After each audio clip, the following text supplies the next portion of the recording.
Pokemon! I know it, you know it, your grandma knows it. No, really, I asked. She was all, Pikachu! Jigglypuff! Throw! So we all know Pokemon, right? But what Pokemon game do we know? Well, judging by the sales chart I found in my grandma's basement, which one could it be? I don't know! Yeah, Generation 1 sold like friggin' hotcakes.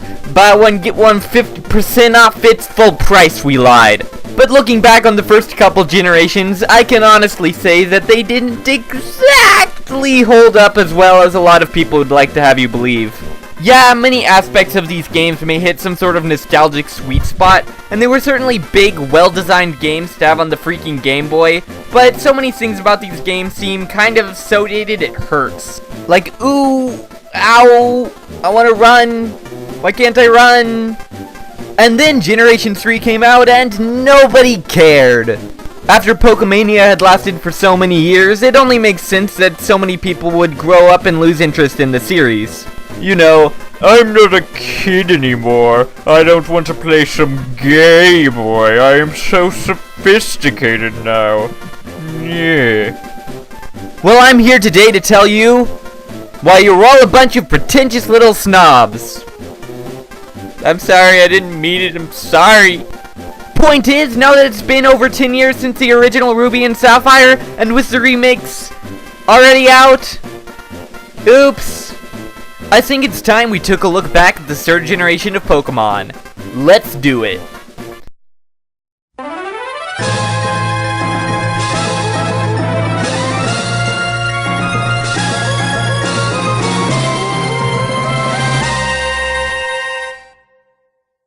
Different versions.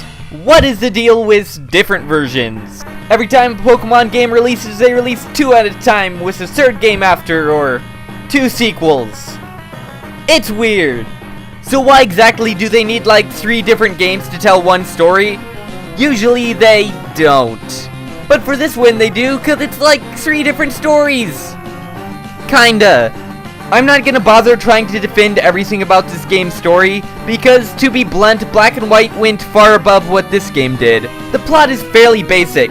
2 evil teams want to take over the world, one likes water, one likes land, bada bang bada boop, conflict. But it differs from just about every other Pokemon game to date in a couple of ways. Exclusivity for one. Key events in the story of each game are diversified to give you a more unique experience. They'll take place at different places, with different motivations, and ultimately what you get at the end isn't just a swap of one legendary for another, but that specific legendary built up throughout the course of the game. You go through mountains, underwater caverns, and more to thwart the evil team, who are essentially trying to use nature itself to take over the world. And those very legendary Pokemon are based around this theme of nature.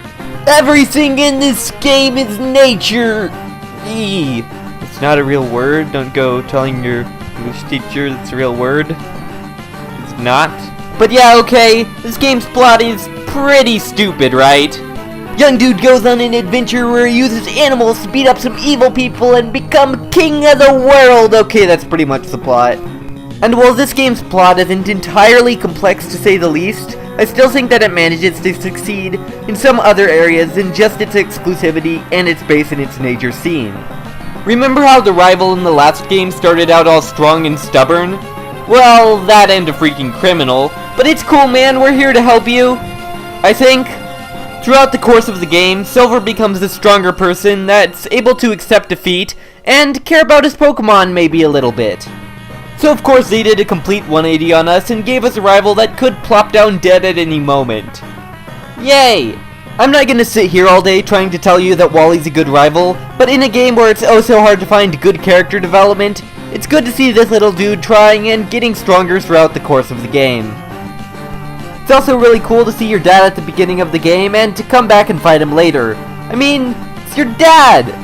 And you're actually excited when you're able to fight him because it's your dad! And this fight is actually built up pretty well. And then of course there's the awesome champion Steven Stone, who makes a bunch of appearances throughout the game only to end up as champion. I mean, that's pretty freaking cool. And Wallace, dude, get out of here! Other characters in the game tend to vary, and perhaps you could consider many of them bland or undeveloped. I'm not going to sit here all day trying to tell you that this game has great characters and story, because to be honest, no other Pokemon game has really fully fulfilled this want other than Black and White. But in its own right, I feel like they did a pretty decent job with this one.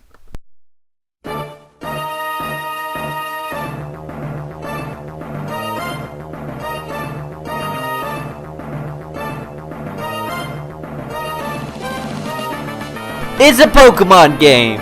What did you really expect? I can't really make a solid argument for this game's gameplay being any different than any of the previous games. But it does make one crucial addition that I firmly believe sets a good standard for pacing in the games to come. This, my friends, is called running shoes. The first couple generations are slow as hell, and it can honestly be pretty hard to deal with sometimes. Lack of being able to run really slowed down the game and made it hardly durable by today's standards. Like hell, most people spam the fast forward button on emulators anyways, right? But the pacing for this game really more or less set the pacing for all generations to come up until X and Y. And need I mention the battles? These games introduced a lot of intricacies to the metagame, the inner workings of the Pokemon battle system, and they really set the groundwork for Gen 4 in introducing what we know as competitive battling. Suddenly special and physical moves had a split, natures were a thing, breeding became more worthwhile, and you could actually get into Pokemon as a somewhat competitive game. Even if it needed Generation 4 to set the metagame in stone, it's still worth mentioning Generation 3 strides forward. Other than that, there's not much to say about the gameplay.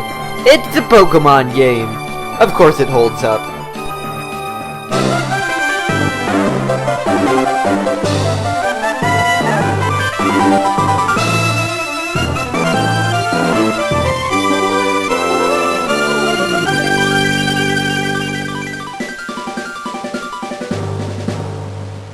Diversity. This game truly excelled in reaching a new level of diversity that no Pokemon game had seen before. And alongside this, I'd argue to say that it set the visual style for many of the games to come. The first two generations had a basic visual style that, while impressive for the Game Boy, really doesn't hold up that well. The overworld was basic, the sprites were ugly. What is that, a fetus? Why am I fighting a fetus? Generation 2 may have made some strides forward, especially in the sprite department, but it was still a bit hard to look at. The characters were still very basic, the colors were minimal, and it was hard to diversify each area from one another. But Generation 3 more or less laid the groundwork for what a Pokemon game looks like. Detailed sprites, a huge number of cool areas that are unique, and detailed battle scenes. Looking at Generations 2, 3, and 4 side by side, you can really see how much this game was a base for what we know as the Pokemon franchise today. And damn it, ROM hacks are still being made of these games above all other ones in the franchise. I dare say that it might be because it's nice to look at. It looks like a pizzity pizza. If you want to eat it, it's tasty. But yeah, okay, looking good is well and good, but it's the personality that matters, right? Yes, I'm treating a Pokemon game like a significant other. Don't question it. Yeah, this game has a freaking personality. Every environment seems somewhat unique, and there's more variance than ever in the places you visit. You go to a mountain, a beach, a suit-filled landscape, a weird mountain graveyard place, the ocean, oh god, the ocean. It's so wet. Yeah, okay, there's a lot of water in this game. But you know where else there's a lot of water? Earth. What I'm trying to get at here is that this game has a lot of environments, and each environment is different. Even the HMs in this game are designed to bring you into new environments. Like, I don't know, underwater maybe? It's even wetter. How is my Pokedex even surviving down here? All of this fits very well into the game's theme of nature, and the plot, and the atmosphere, and all that good stuff. This is one of the most beautiful regions in Pokemon. It all seems so natural and like it's some sort of crazy island in the real world. And did I mention the music? Yes, okay, trumpets. But the music is still very well made and fits the mood of each situation. As far as Pokemon games go, I feel this was a natural step up in quality we could expect from Generation 2. And alongside better music, I feel like the music was really made to fit the region as a whole. I feel they do a pretty good job at this, and this game is no exception. And with some really cool songs mixed in, for the most part, this game excels at presentation.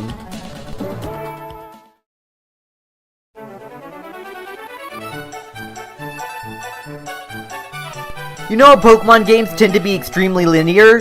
Well, take a look at the map for this one. It's not linear. It's like curvy. Unlike a lot of Pokemon games before it, Pokemon Ruby and Sapphire really take you on a wild ride throughout the entire region. You end up traveling on a boat to get to the second gym. Areas you go to early in the game, like your dad's gym, you end up returning to later. Flight becomes a near necessary part of the game for once, and not just a way to return to old areas, as you actually need to return to the areas you've already visited. There's a lot less linearity here than in previous installments, basically. There's a lot more adventure. I even felt like I could get lost in the world for once. Like, you know all that sea area? Well, guess what it can be hard to find out there? Where the hell you're going? I'm not gonna tell you lack of linearity is a good thing, as in some ways Pokemon games excel as a straightforward adventure. But it still remains that this is the one adventure where I feel like there's a lot more sense of exploration. A sense that there's still a lot of things out there that you have to explore, and you can find these things as you reach each area of the game. Sure enough, something you can't get to yet. And I know other Pokemon games do this at times, but this one takes it a step farther in needing to revisit areas to even progress. Even the legendaries, such as the Regis, are fairly hard and cryptic to find. All of this leaves you with a fairly unique sense of exploration, and more than any other Pokemon game, feels like a true adventure.